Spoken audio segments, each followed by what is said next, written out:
தமிழ்நாட்டில் இருக்கிற வாக்காளர் பட்டியல்ல பாதி பேர்கிட்ட போனவ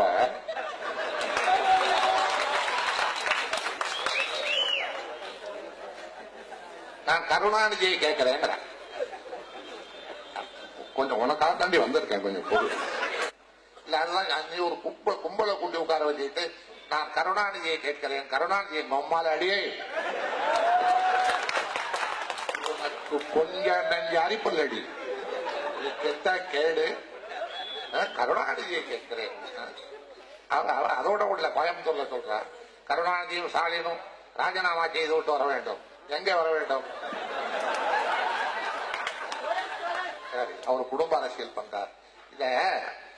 இந்த குடும்ப அரசியல் பண்றாருன்னு சொல்லலாம் எனக்கு கொஞ்சம் நெஞ்சமா இல்ல பத்திக்கிட்டு எரியுது. அது என்ன குடும்ப அரசியல்? குடும்பத்தை பத்தி எல்லாம் நீ ஏன் பேசுற? ஊருமேக மாட, நீ கெட்ட கேடு, நீ ஆடி கேட்கிற இந்த கேள்வியை குடும்ப அரசியல் பண்றான். எனக்கு என்ன பிள்ளையா குட்டியா? எனக்கு என்ன பிள்ளையா குட்டியா? அது யாருகிட்ட கேட்கிற?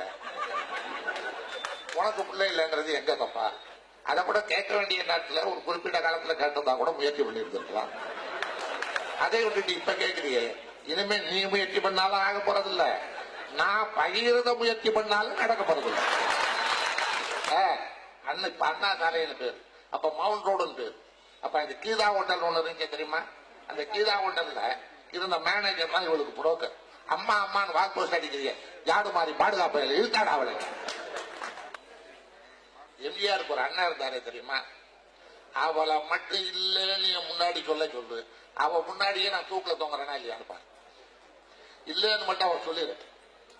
இதே ஏவிஎம் கல்யாண மண்டபம் இருக்கே தெரியுமா? அங்கதான் எம்ஜிஆருடைய அண்ணன் சக்கரபாணியுடைய மக ராதாமணிக்கு திருமணம். அந்த திருமணத்துக்கு தலைவர் யார் தெரியுமா?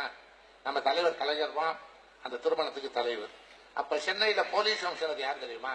தேவாரம் தான் போலீஸ் கமிஷனர். தலைவர் தலைமையாக திருமணத்தை நடத்திட்டு இருந்தார்.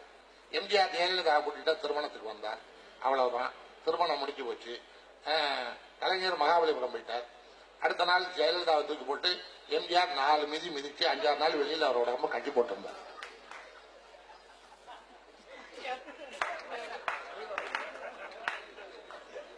இதோட நிறுத்திக்கவா? இல்ல இன்னும் கொஞ்சம் போகவா?